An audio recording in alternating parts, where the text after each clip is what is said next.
Welcome to Dodgers Daily. I'm Casey Porter. I'm so glad that you decided to tune in. We are downtown Wichita, Kansas. We are at Riverfront Stadium, and we have a very special guest. Braydon Fisher, right-handed pitcher in the Dodgers organization, joins Dodgers Daily for the second time. So, hey, Braydon, thank you so much. Yes, sir. Thank you for having me. Okay, man, got to start with the promotion. Just recently got promoted to Double-A. That's cool in itself.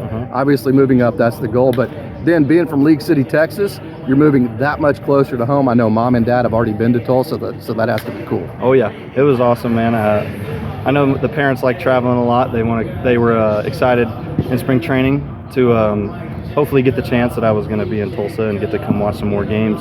And luckily I got promoted, and it's been great. They've been out twice. I got to see I think I left 14 tickets in Corpus Christi for friends and family, and that was cool. So being here has been great so far. Yeah, and I know the Corpus Christi series, you know, and when one day goes to the next, you play 150 some odd minor league games. You have your spring training, so it's hard to remember exacts, but I know the Corpus Christi series, you've got a lot of big outs. So that had to be fun for you in front of all your people. Yeah, it was very fun. My first outing there didn't go quite as well, but I got to face a guy I kind of looked up to, watching Jose Altuve. I'm a Houston guy, so I watched the Astros my whole life. So facing him was cool. That was a highlight from that outing, but the second outing was a lot better because, like you said, my whole family's there. I got some big outs, got some, I think I had 2 strikeouts, and yeah, it was a good outing. I know your high school coach, Coach Youngblood, was there too, right? Yes, sir. Clear Falls? Yes, sir. Talk about getting to see him and him getting to see you pitch. Yeah, it was cool. He texted me that morning. He said, what did he say? He basically just told me that he was going to be there and he was looking forward to seeing me, and I thought that was pretty cool that he came out there. They had just lost in playoffs, and so they had lost in playoffs the day before, drove out with his wife the next day, so that was cool to have the support from him and get to see him.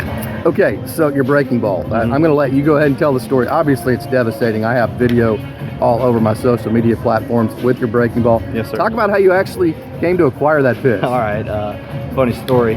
I was in spring training 2022, and I was trying to get more horizontal break on my slider.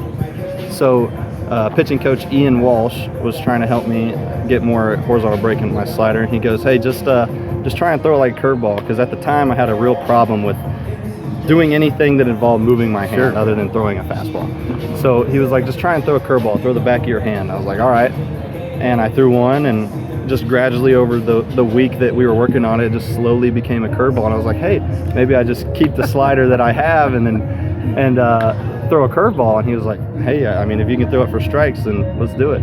So here we are.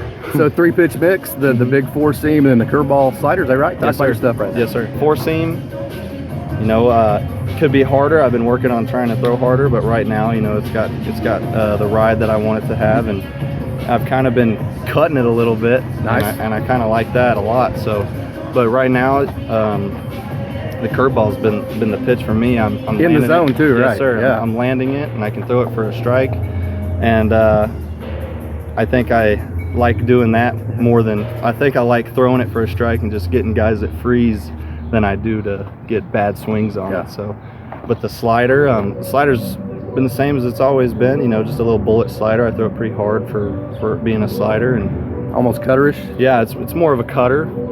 I kind of just throw it when I'm behind in the count and hopefully get weak contact or a swing and a miss.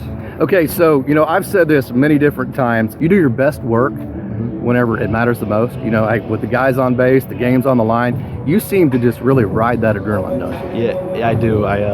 You know, I'm always sitting in the bullpen wishing I was in the game when I got my teammates in there, and so when I get that opportunity, I think I take it pretty well. You know, I kind of just go out there and try and do what I always do, and that's just throw strikes, and maybe the moment gives me the little extra oomph on my stuff, and so I just enjoy it. It's a lot of fun. So take us through the first time that, you know, just kind of in a general perspective, that the phone rang and your name was called in Double-A. Well, I'm trying to think. I think it was a Friday. Yeah. It was a Friday. We were in Tulsa, and big situation. It was a save opportunity, and I get in there, and oh man, I'll tell you what, my heart was beating. I was a little sped up at first. I went out there, and I want to say it was 2 innings. If it wasn't 2 innings, it was 2 ups. So the first up was a little difficult. I had to settle in, get used to it, slow my heart rate down a little bit. The second one was a little better. I ended up getting the save. I think I gave up maybe 2 hits and a walk or something like that. But one run score, we ended up getting the win. So I'm glad I got to do that for my team. Things that you think that you're good enough right now to be a consistent major leaguer? Well, I like to think the curveball is pretty good. But I think if right now I had big league stuff, I'd be in the big leagues, you know what I mean? So right now I'm just going to keep trying to get better with everything that I have. Fastball, slider, curveball, be more consistent in the zone, out of the zone, wherever I need to throw it. And yeah, just keep trending in the right direction, and hopefully we'll get there soon. How about the environment in One Oak, man? On a weekend, it's pretty big time, isn't it? Yes, it is. It's great. You know, having all the families come in and watch the game. You know, they're all involved in the game quite a bit. Hearing, if the stands aren't full, it sure sounds like they are. So it's been great being there, and you know, the stadium's great. The backdrop's great. It's in a great spot. So yeah, I've been enjoying it a lot. Okay, we talked about the health, but overall goals for 2023. 2023. I mean, just to keep putting my team in spots to win ball games. Go out there, keep trying to improve every outing. You know, keep the curveball in the zone. Yeah, right. Yeah, but right now, just gonna keep pitching how I've been pitching. Try and get better each and every day. Awesome, man. Braydon, Yes, thank sir. you so much. I appreciate it. Okay.